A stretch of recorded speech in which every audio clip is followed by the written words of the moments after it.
Meanwhile, attorney Deborah Martin, who is representing Leota Bradshaw, a petty officer in the U.S. Navy, has insisted that her client has no knowledge of the abduction of politician Philip Paulwell's daughter and her mother.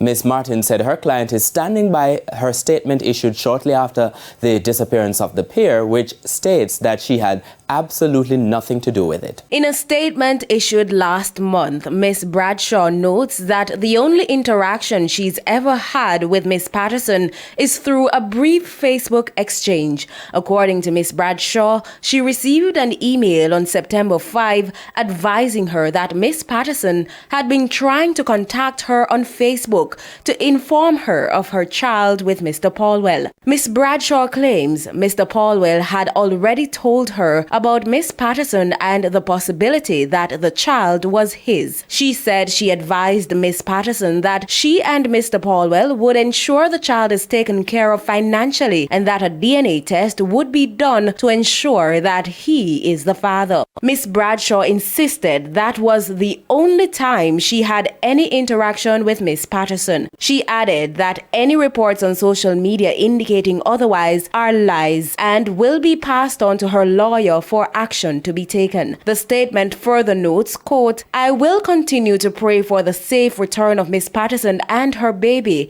and ask anyone with information to contact the police," end quote. Sandy Williams, TVJ News.